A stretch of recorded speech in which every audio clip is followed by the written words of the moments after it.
You are listening to the Hiking Radio Network, where we talk the walk with shows by hikers, about hikers, for everybody.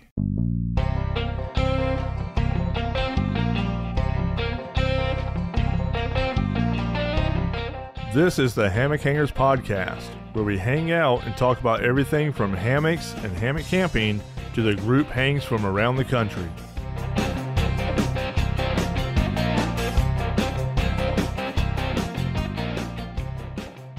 Hey everyone, welcome to the Hammock Hangers Podcast, where we unwind, relax, and delve into all things hammock related. Join us as we swing into the world of hammocks, exploring tips and tricks for setting up that perfect hang, sharing stories of outdoor adventures, and discovering the latest trends in hammock camping and relaxation. Whether you're a seasoned hammocker or new to the art of hanging, this podcast is your cozy corner to kick back, escape the hustle and bustle of everyday life, and soak in the soothing atmosphere of the hammock culture. Prepare to be inspired, educated, and entertained as we embrace the hammock lifestyle together. So grab your favorite hammock, find that perfect spot to hang, and let's embark on a hammock-filled journey that will leave you feeling refreshed, rejuvenated, and ready to take on the world. This is the Hammock Hangers Podcast, where every episode is a breath of fresh air. Let's get started. All right, everybody. Welcome back to the Hammock Hangers Podcast. I am your host, Paul Collins, or also known as Skunkape. AJ, or y'all know him as Pheonix, is not with me this week. I think he has started his vacation time, and him and his family went out on a little mini vacation, and they are now coming back. So y'all should be hearing his voice again shortly. But I want to introduce y'all to my guest this week, Eric Flottmann. He is the co-founder of the FlipFuel device. I don't know how I went as long as I did without one. It's an awesome little device, which we will talk about here in a little bit. But first off, let's get to know Eric a little bit. How you doing, Eric? I'm doing great. Thank you for having me on the show. Not a problem. So let's just get started and tell our guest a little bit about you. How you got started into camping and all that stuff. Sure. So as a young man, I was a Boy Scout here in the Phoenix area. I was actually aligned with a couple of different troops here in Phoenix. We spent a lot of time out on the trail, and that's kind of where my introduction came. And all of that sort of culminated for me with a pretty big trip to a place called Philmont, which is in northern New Mexico, where we spent 2 weeks on the trail, did about 70 miles in total on that trip. Finished being a scout, went off to college, kind of moved away from being outdoorsy, and at a sort of a later point in life, with a couple of young kids, kind of started reconnecting with it. Started fly fishing a little bit, started kind of wanting to go further out into the wilderness, and so started doing some backpacking, kind of in that capacity, and really kind of used it as a means to kind of stay serious about even a fitness regimen. So we started getting into, some friends of mine and I, we put a big trip on the calendar 8-10 months in the future. We did a couple of trips up in Washington. We've been to the Rocky Mountain National Park. We did a trip in Glacier. And what I found was having a trip like that kind of looming over my head on my calendar meant that, those mornings I didn't want to get up and get to the gym or get out onto the trail. I tell myself, well, that trip's coming one way or another, so I better be ready. So really kind of, use it as a tool to kind of keep myself moving and active, and have just fallen, deeper and deeper in love with it. Fast forward to now, I'm the scoutmaster for a troop here in the Phoenix area. My son's troop. We do now a lot of camping and backpacking, and kind of things have gone full circle in the form of, I'm working right now with a crew to go to Philmont this summer. So it'll be my return trip, but obviously these scouts, it'll be their first trip. And again, we'll spend 2 weeks out on the trail and have that whole Philmont experience. And, in the meantime, I'm working on a trip to Grand Canyon here in a few weeks. And, just spending as much time as I can out on the trail with the, balancing the work and the life and everything like that. Okay. All right. So now, do you just have the one son, or? So I've got two kids. Okay. My older daughter is about to graduate from high school. She was a Girl Scout. She's a fantastic backpacker in her own right. And my mother actually was her troop leader for her Girl Scout troop. And then, my younger son, who's, a Life Scout now, starting to work on his Eagle rank. And that's awesome. Yeah. And again, just as smitten with the outdoors as myself. Okay. All right. So you handed it down to him and he's enjoying it just as much. That's awesome. That's awesome to hear. Absolutely. It's great seeing kids, getting outdoors and stuff instead of just sitting inside all the time. I remember whenever I was, a kid, I mean, I pretty much lived outside, Sure. But it's like, a lot of these kids now, it's like the closest they're going to get to the outside is because they're playing a video game and they have a force that they're running through on their, Sure. But it's that's funny. Neat. Being a Scoutmaster has been a really interesting look into, the sort of lives of a bunch of young men. And one of the things that's been surprising to me, because, you hear all the feedback, the news and everything like that. And these kids are, locked inside and streaming YouTube and never get outside. What I've found that's been sort of surprising and reassuring, maybe is the word, is a lot of these young men recognize themselves and have the understanding that their time outside is important. I've heard them even make comments, they'll bring their phones on a trip, and some scout will, I'll be overhearing some scout will talk about, well, let's play this game on our phone. And I've heard scouts say things to the effect of like, listen, this is the time that I get to be outside and I'm going to use it, right? Like I might be in my room the rest of the summer, but while I'm at summer camp, I want to be at summer camp. And it's been super exhilarating for me to be able to sort of see that and see that understanding that they have even as young men of how important that is. That's pretty awesome. That's pretty awesome. So, okay. So now I know you talked about a few of the trips that you've led, the troops in and scouts and all that stuff. Mm-hmm. Do you have a favorite that you've done, or? Sure. Can you narrow it down? Honestly, we've done a lot of amazing trips and been to a lot of fantastic places, and probably the one that looms the largest for me as the most beautiful, and when I flip through old pictures of it, it still just takes my breath away, was Glacier National Park. We went into West Glacier up in the northern section and did a loop. I want to say Kintla Lake to Bowman Lake, or it might have been the other way around. Okay. And that went through a place called Hole in the Wall Falls, which is up in the, above the tree line. And that place it's untouchable. Like it's just unbelievable. The scenery there and being there, it's really otherworldly.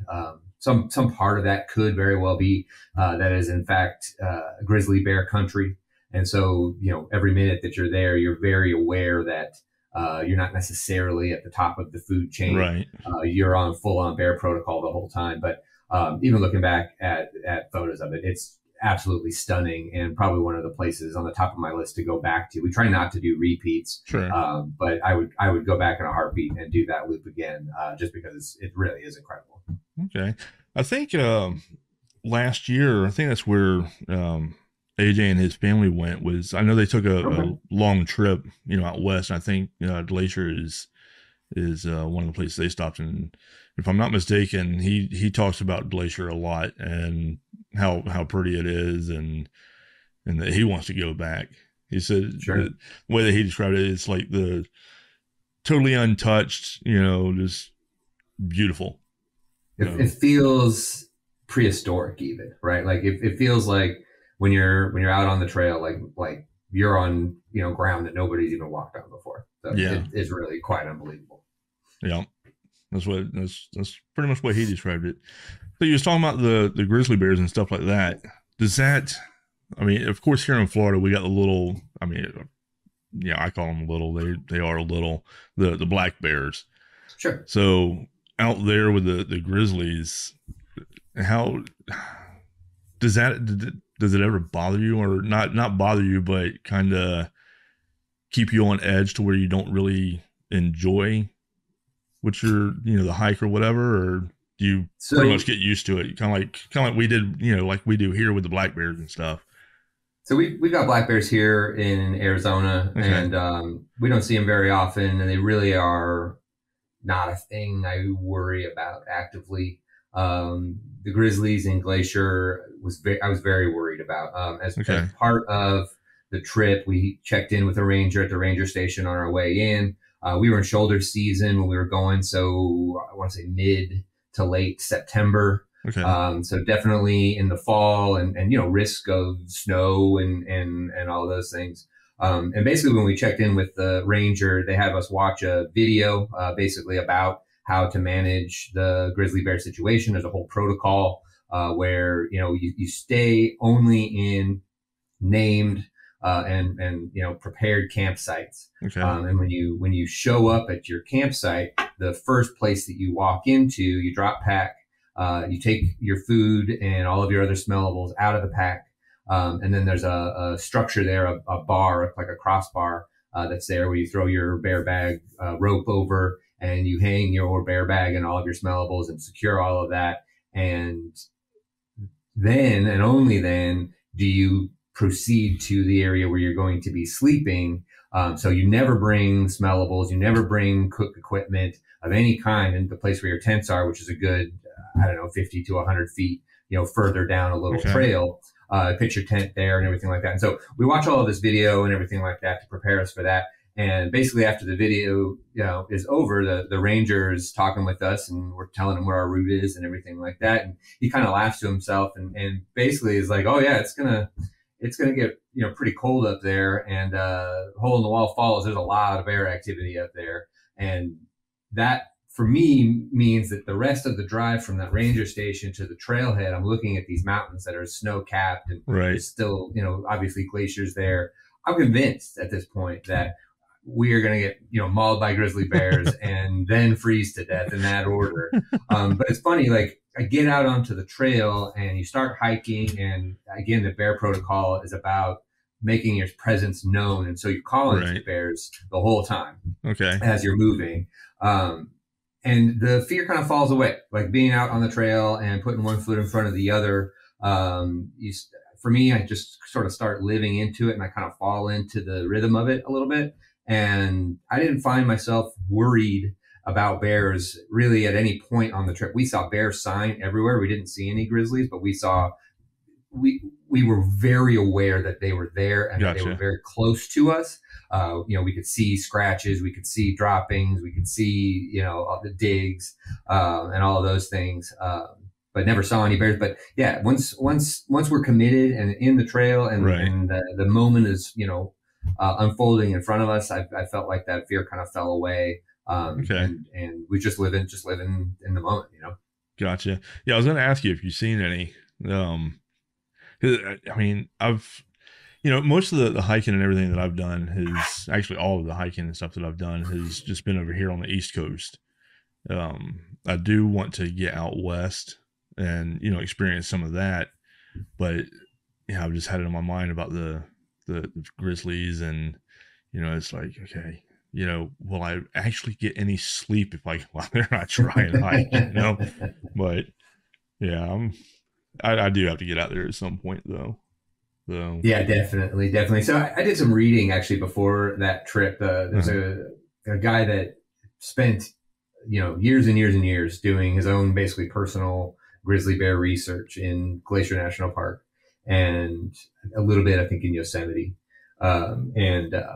Basically wrote a book that just sort of reads like a journal about all of his bear encounters. And he had many, hundreds of encounters with grizzly bears. And kind of the takeaway from that is, across those hundreds of encounters, he had, if I remember correctly, exactly 2 where things got dicey. And really in literally every other situation by following the protocol, by being noisy, by doing, making the right moves. Those bears don't want anything to do with us. Right. Nothing at all, right? They're going to skedaddle. They're going to, by us, calling to them while on the trail. It was highly unlikely that we were going to come across one. Right. There's always a part of you that says, if I could see one from like over here and it's over there, like that'd be great. But I'd rather not see one. Right.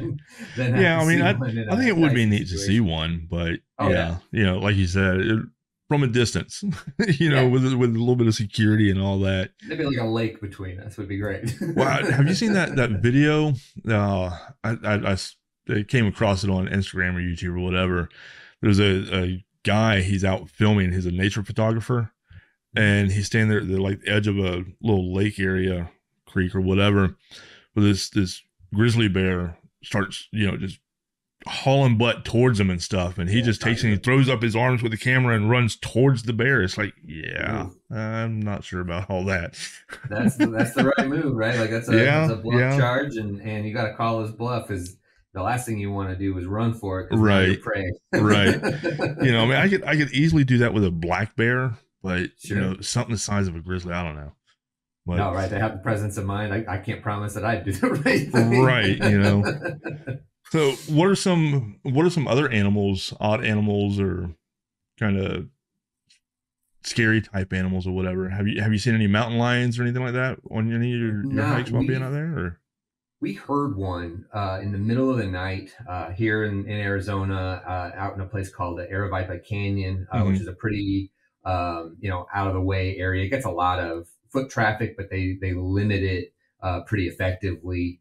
So it stays pretty wild. And so it's basically this long canyon, and we're camped on this bank next to the creek. Right. And, 10:30 at night or something like that, we hear this mountain lion, shriek out through the canyon. It's echoing off the walls, and, we're already in bed, but your eyes get big like dinner plates, and you're like, wow, that thing is here and making itself known. It sounded like, if I had to guess, like it had pounced on something. So it sounded like maybe it was well fed and we didn't have to worry about it. But gotcha. Haven't seen any lions. A friend of mine is kind of specialized for a while. He's a hunter and is specialized for a while in hunting mountain lions, and he's seen a ton of them, and some of his stories are crazy. But I personally have not had any run-ins. Gotcha. So how is hiking and stuff out there in like the Arizona area? I mean, are there, like here in Florida, we have a fairly small window where you actually want to get out and hike, because you're not going to do it in the summertime, not without, dying basically. Yeah. Right. So, I mean, how is it out west, out your way? So here in the Phoenix area, we are absolutely spoiled. We have really, honestly, a little bit of everything. Okay. All through the winter, we can hike in the desert. I took my scouts backpacking in a range that's just off of Phoenix called the Superstition Range in December and in January. 2 different hikes for training for this Philmont hike. So during the winter, the desert is inbounds and in play and amazing. When I was out there earlier in March, with a guy, a YouTuber guy, Eric Hansen. And we were out in the Superstitions, and still nice in March and gorgeous, but starting to warm up for sure. But we've had all this amazing spring rain. And so for me, I've never seen so much water out in the desert. Every single wash, every single drainage, even some of the waterfalls were running, and, incredible. But then, it starts to heat up, and the desert starts to get very, truly dangerous, sure. Right? We have folks, who die in the Superstitions, almost every year, right? Okay. Who underestimate it. They get outside, they get overwhelmed, and now they're in a really bad place. And it's as close as it is to Phoenix, it kind of lures you in. It's less than an hour to the east. Kind of lures you in because you feel like, well, I'm kind of, close to a city. But it's a gigantic wilderness area, and it is a wild wilderness area. But then during the summer, we have the mountains. So, I can, go ski in Flagstaff. That's a 2.5 hour drive from my house. Okay. So we can get up in the morning and, get in the car at 6 a.m. and be at the lift or at the ski resort for first chair. And what that means is that in the summer when it's hot, down here in the valley, we've got all this amazing wilderness area up in the pines that then we can explore. So we go to places. There's a place called the Mogollon Rim, which has a lot of options to get outside, fishing and hiking and camping and backpacking. Very reliable water up there. We go out east to the White Mountains. We've got a peak that's just under 12,000 there that you can hike on, and when it's 122 degrees here in Phoenix in the middle of the summer, it's 65 degrees up there. Oh wow! So we've kind of got really the best of both worlds, and hiking and camping and backpacking we can do year round here. Okay. All right. Yeah. Here it's not quite the same. Sure. Yeah. We, have a few months where it's nice weather to go out, and like right now, it hasn't been bad. I mean, during the days we're in the mid upper 70s, right now, which isn't too god awful bad, but it's starting to get there to where, if I want to do any hiking or whatever, I'm gonna have to go up into the mountains somewhere, and get a little bit cooler anyhow. But what is some of your go-to backpacking gear that you use? Let's see. Some of my favorites. I bought the Dan Durston X-Mid tent a while back. In fact, when he was still selling them on Massdrop, while Massdrop was still even selling outdoor gear, I bought one of his one-person tents and have really grown to just be crazy about it. It pitches with trekking poles. It's a not freestanding design, which is one kind of minor headache, which hasn't really caused me any real grief, but it pitches fantastic as a shelter only with no internetting, and then the net can clip in, and that's been great. We went up to Washington, to the Enchantments area in Washington State, and as you might expect, it rained on us basically the entire time. Just enough rain to be kind of oppressive, maybe is the word, kind of keep you kind of low key. And, in the one-person tent, in the shelter for the one-person tent, I fit 3 grown men, and we sat and played cards while one of the rainstorms kind of came over the top of us, right? And then, later on in the night when it's time for bed, I can clip in the net and, have all that bug protection that I want and everything like that. So that's been a fantastic piece of gear, and he's since expanded that line to a 2-person, and he's using lighter materials, and he's got all sorts of cool stuff, and he's got his own thing going on, and that's been great. I'm also a big proponent of a quilt. I preach to my scouts all the time about the upside of a backpacking quilt as opposed to a sleeping bag, right? For having lightweight and being comfortable. I'm a little claustrophobic in a mummy bag. And made the switch to a quilt a while back, and not looked back whatsoever. I've definitely bought into that. I think a lot of people don't realize that using a sleeping bag, you're just carrying a lot of dead weight, because when you lay down on the get that insulation up under you when you're inside the sleeping bag, that the insulation up under you is doing no good. It's not helping you. And I don't think a lot of people realize that. They just I don't know. But so there's a lot of fear, I think, right? One of the things we talk about in scouting all the time, particularly with new scouts and their parents, is about how there's a tendency to pack your fears. Oh, right? yeah, So you're definitely. home and you're thinking, well, I might be cold, and I don't want to be cold. I'm nervous about that, so I'm going to bring 2 sweatshirts and an extra blanket and all of these sort of extra things. And I think that manifests in a lot of ways in sleeping bags. It's like this quilt makes me nervous, right? Right. And I was there too, but I took my quilt with me to Glacier, and we had a night at where my thermometer registered 24 degrees when I woke up in the morning, and I was warm as toast, right? Just fine. You just have to manage it well. But I can understand how you could feel maybe a little exposed or a little nervous about making that switch because you're afraid you're going to be cold. And I get that.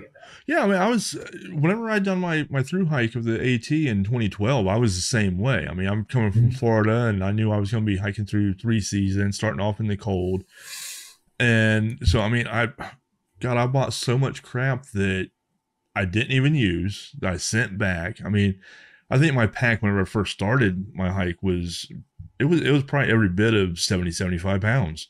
Woo. With a bunch of crap in it. I was like, okay, I'm going to be in the cold, it's going to be snowing. Let me buy these insulated thermal pants to put on. Let me, and it's like, I got out there and realized real quick what I, needed and didn't need. So I've massively lightened my load since then, but. For sure. I mean, so much of it is just determining what you don't actually need. I mean, right? Like, that's kind of what it is. You learn fairly quick, what you need and what you don't really need. But so what you said you use quilts. What is there a particular brand of quilt or anything that you use, or? So I literally just updated my rig in that capacity. I'm carrying, and I have not used yet, but just upgraded to the Zenbivy quilt and sheet system, which seems like a really cool technology. Because they basically have this sheet add-on that you slip as a slip over your sleeping pad, and it has sort of a cowl or hood to kind of hold your pillow in and kind of comes over the back of your head, and then the quilt snaps in place onto it, which seems like a really smart way of kind of solving a couple of fairly common problems, like your pillow moving around and getting lost in the tent and those kinds of things. So excited to use that. I'll be using that here in the Grand Canyon here in a couple of weeks for the first time. Okay. All right. So now I do have to ask. Okay. Sure. Since this is, a hammock podcast, I know you use a tent. Have you ever tried using a hammock? I have. So when I was a Boy Scout as a young man, I spent one night camping in a hammock at summer camp at Camp Geronimo, which is up on the Mogollon Rim I mentioned, and was not particularly comfortable. So I haven't returned to the hammock as an overnight. I'm a classic hammock napper. Like, that's one of my favorite things to do. But an overnight, not so great. But that night in Geronimo, kind of funny story. In the middle of the night, a pack of javelina came tearing through camp and woke me and my friends who are all in our hammocks literally running around and through and underneath where our hammocks were hung, and created all sorts of disturbance in the middle of the night. And that was my last experience trying to overnight in a hammock. What kind of hammock? Like I said, what brand hammock was it? God, back then I couldn't tell you. I do pack with a hammock. I carry what is it? What brand is it? Gosh, it eludes me right now. Let me see if I can't look up what that brand on that thing is. But Grand Trunk. It's a Grand Trunk. Okay. All right. Because I'm asking because I know a lot of people that have tried hammocks and they only try them like one time or whatever, and they don't get real comfortable in them. A lot of times it's due to basically having more of a lounging hammock versus an actual camping hammock. Oh, gotcha. As far as the length goes, because a lot of like your Enos and stuff like that, a bunch of the ones that you can get on Amazon, they're only like 9.5 foot hammocks, and so those are more just like lounging in, going and setting it up for a few hours, maybe taking a little nap, just lounging out in. But as far as like a camping hammock, you generally want like an 11-foot hammock. Okay. And you can get a flatter lay and everything else. You're a lot more comfortable. Cool. I mean, is there a brand I should check out? Where should I start looking? There's so many different brands out there. I mean, there's Dutch Wear Gear, there's Walhalla hammocks, there's just so many different ones. I mean, I think myself, I have like 40 something hammocks, and AJ, God, he won't even give me a count on his. I tease him all the time. Well, I have to tease him anyhow. I think he really does it because he don't want to say on the podcast how many he has, because right. That's not really sure how many his wife actually knows about. But yeah, so I mean, we got so many different brands and stuff like that, and a lot of the brands that we have are like our HangCon supporters and stuff like that. We try and support everybody, all of our sponsors and stuff like that, which y'all are one of our donating partners for HangCon. Y'all just donated this past year in January for the Florida HangCon, and now y'all I know you just sent some gear over for the raffle for the HangCon Europe that we got going on at the end of April. So we're very excited to be a part of that. Yeah, absolutely. We really appreciate it. So actually, let's go ahead and get into talking about FlipFuel, because I know I think I mean I mentioned it before we actually started recording. I don't know how I went so long without the device. Because I had so many fuel cans that they only had a little bit in them, and it's like, okay, I don't want to take this out hiking with me because there's not enough in it, and if I take this, I'm gonna have to take another full one anyhow, so now I'm just carrying the extra weight. So I just had a bunch of partials sitting around doing nothing. Every once in a while, if I went and wanted to just camp out in the backyard or whatever, and I might would use up some of them then, but camping in the backyard isn't the same as going out camping, of course. Right. So needless to say, I had a bunch of cans sitting around that were just taking up space. And then with the FlipFuel device, it kind of changed, a total game changer, Sure. So let's talk about that. How you came about with the FlipFuel and all that. Sure. Honestly, it comes from really that exact place, right? My business partner and I have a background in digital marketing, and on the side have been backpacking for years and years and years, and just like yourself, had accumulated a cardboard box of partial canisters that was sitting in the garage, and it always just nagged at me, right? Like it just felt like it's not the whole solution, right? Like that, like they just sort of stopped solving the problem at that point and started asking around. And each of my backpacker friends had that same experience. Yeah, I've got a box full of them in my garage. I don't know what to do with them. Cause like you said, I can't take a partial on the trail cause that's going to fail me. Right. And now I'm going to end up taking a whole one anyway. And if I'm going to take a whole one, then I might as well leave the partial at home. And then that means that those partials are just going to accumulate. And so, it just sort of nagged at me. And so we, decided, we're going to develop something to solve the problem, and kind of started it as really a side hustle to kind of our normal business that we still run. And, we ordered, kind of our first shipment from the manufacturer and got those in, and spent maybe a year where we'd sold something like 90 of them or something. We thought like 1,000 was our initial kind of, let's see how this goes kind of order from the manufacturer. Right. And sold something like 90 of them over the course of about a year. And then in November of 22, I was getting on an airplane and our Shopify app just went bonkers. And I'm like, what in the world? And she's like, ding, ding, ding, ding, ding, ding, ding. I'm like, what in the heck is going on? But we're taking off. So I've got to turn the phone off. And so we, fly for a couple of hours, plane lands, turn my phone back on, ding, ding, ding, ding, ding, ding, ding. It's still going.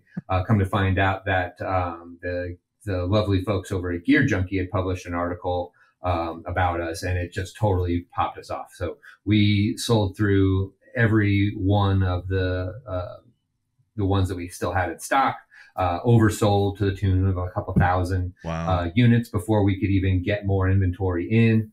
We spent, all of 23 really focusing on supply chain and now all of a sudden this side business is taking up more and more of our time. And we're trying to get caught up really. Right. All of a sudden it started blowing up. And then toward the end of the year, started making some phone calls and started putting together some retailer relationships, which we've been super fortunate with. We're in MEC up in Canada. We're in REI here in the States in 127 doors. We're in a handful of, more than a handful, probably hundreds of retail, mom and pop shops here in the country and abroad. And it's been just kind of a crazy kind of a ride. I mean, we literally started it as a lark, thinking, well, we're digital marketers. Wouldn't it be fun to have an actual physical product? Right. And this has gone way above and beyond kind of where we ever expected it to go. Okay. All right. So I know I haven't had an issue or anything like that. I have seen, I guess, some fears that some people, may have about refueling a can or whatever. I don't see what the issue would be. I mean, are there any downsides, any issues or anything like that? Any concerns that people should have? I mean, you're working with flammable gas, so sure, a certain amount of caution is necessary from go, right? Right. Second, the overfilling a canister is definitely a concern. So we recommend, when you're transferring fuel, that you bear that in mind and follow a procedure to make sure that you don't overfill it. We recommend working with a scale, and making sure you don't overfill your canister. Yeah. What type of hazard can happen if you overfill? Just this is a concern of mine, actually, or not really a concern, but just a thought that I just had. Because I haven't used a scale yet. I just kind of, whenever I do mine, I kind of listen because I can hear the hiss. So I kind of hear as it gets full, almost like when you're filling up a glass of water or something like that, how you can hear the pitch change. Sure. I mean, is that okay, or should I really start using a scale? We definitely recommend using a scale. Okay. I mean, as if you were going to overfill anything, the pressure inside can be exceeded, what it can tolerate. So that's definitely something to be super mindful of. I don't personally have any experience with, overfilling leading to anything, catastrophic, but certainly the potential is there. Okay. All right. So what is the best procedure and way to refill your cans? So to start, it's important to understand how much the maximum weight of the can with fuel should be. Okay. And then, once you've warmed up your sending canister and cooled off your receiving canister, we recommend transferring in short bursts. And then taking an opportunity to, detach and weigh the receiving canister and make sure that you haven't exceeded that weight. Okay. And, yielding on the side of underfilling is probably always, a smart move. Okay. So you just look at the weight on the can itself that they have, and you try and get to that weight or a little less. Correct. Okay. All right. Well, that makes a lot of sense. But, so yeah, I mean, it's a great little tool to have. I keep it with me now. So, and, y'all actually, gave a, discount code, whenever in January for HangCon, which was for 20% off, and the discount code is HangCon. So I know I demoed it during HangCon, and there was several people, I think, that had actually ordered it while there. I'm gonna be taking it to Denmark when we go over there, and gonna try and do a little demo of it over there. As long as I can get some cans over there, which I'm sure I can, because I know I can't fly with the cans. So, correct. But I'm sure they have the same issues over there as we have over here with partial cans. So I gotta imagine they do. It shouldn't be hard to find some over there. So, but oh, I do have one more question. I'm sitting here looking at all my notes and stuff here. Going back to just kind of going back in a little bit, your favorite backpacking meal? Ooh, favorite backpacking meal. Are you familiar with Andrew Skurka and his world famous Skurka beans?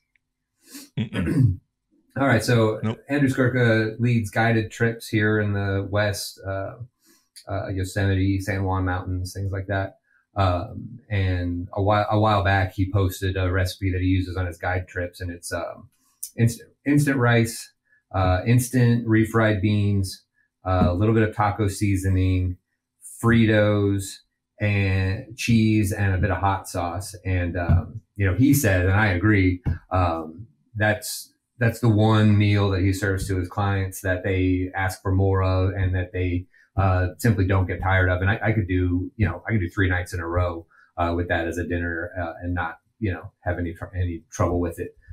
It cooks up really nice, very compact. In fact, the first time I carried it with me, looking at it, I'm thinking this isn't going to be enough food. But sure enough, it's plenty of calories and tastes pretty darn good.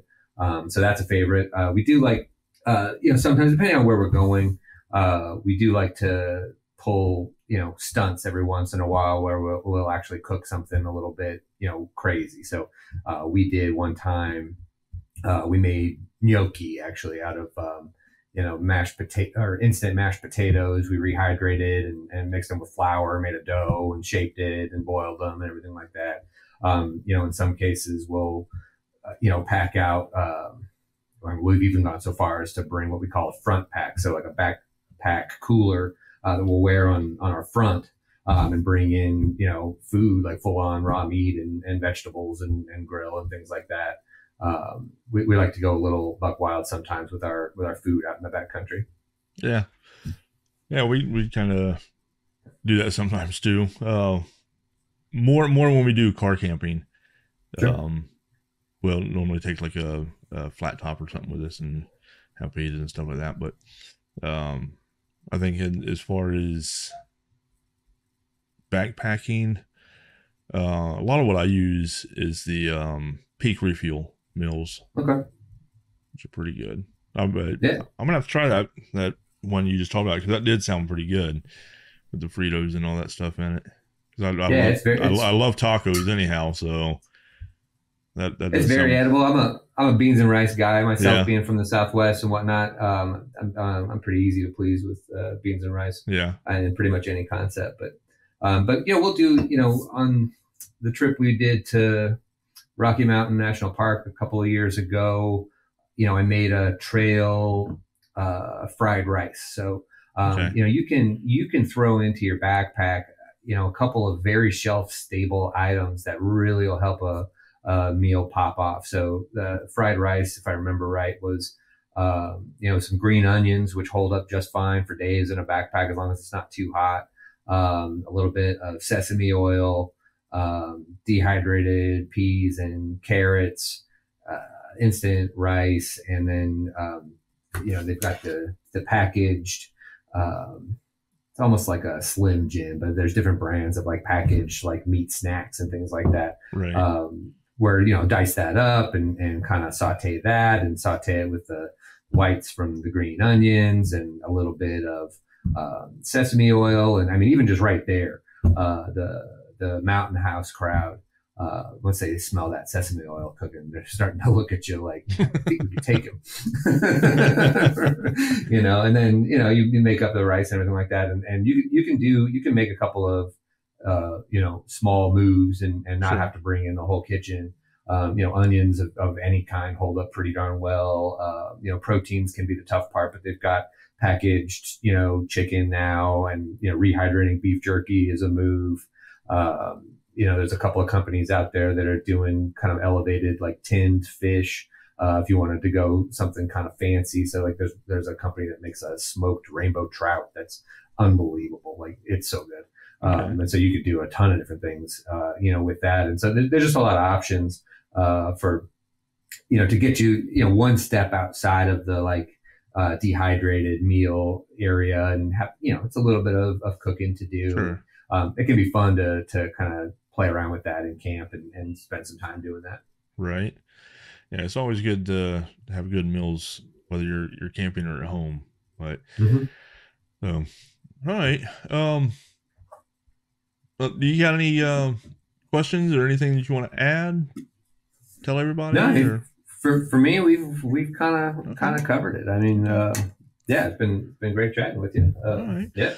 All right. Well, before we go, what are the how can people find you and FlipFuel and all that on social media? What social media platforms do you have, and how can they find you? So we're on Facebook and on Instagram. You can find us at our website, which is flipfuel.co, FlipFuel.co. We're available on Amazon, like I said, in REI, and quite potentially in the local mom and pop shops where you buy all your outdoor gear. So we're pretty widely available. Awesome. Well, I will put those links in the show notes as well.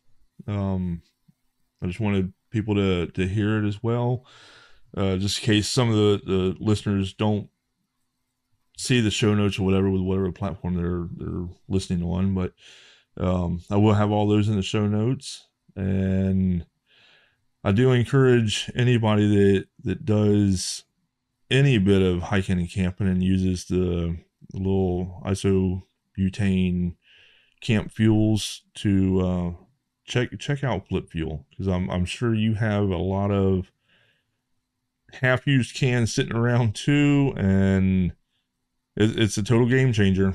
And then just remember, which I'll put this in the show notes as well, just remember that there is a 20% discount to get one or many, whatever you put in your cart, and that discount code is HANGCON, HANGCON. So Eric, it was good having you on, and maybe we can have you on again sometime in the future, and maybe if I make it out west, I can meet up with you and we can do a little hike or whatever out there, and we can reintroduce you to the hammock again and see what you think. I love it. That'd be great. If you find yourself out in my neck of the woods, I'd love to show off my state to you. All right, that will work. All right, everybody. Well, that's going to wrap it up for this episode, and we'll see you the next go around. As we gently sway out of another hammock-filled episode, we want to thank you, our wonderful listeners, for hanging out with us on the Hammock Hangers podcast. We hope that you have found relaxation, inspiration, and a renewed sense of connection to nature through our discussions. Remember to keep that hammock spirit alive in your daily life, whether it's by taking a few moments to unwind in your own backyard oasis or by planning your next hammock adventure in the great outdoors. Embracing the tranquility, embracing the simplicity, and never forget the joy that comes from simply hanging around. Before we part ways, don't forget to like, share, and subscribe to stay up to date with all things hammock related. You can find us on Facebook, Instagram, and YouTube. Just search for the Hammock Hangers Podcast. Your support means the world to us, and we can't wait to hang with you again on our next episode. Until then, stay relaxed, stay adventurous, and keep on hanging those hammocks high. From all of us here at the Hammock Hangers Podcast, we wish you peaceful hangs and endless relaxation. Thank you for tuning in. Happy hanging, everyone.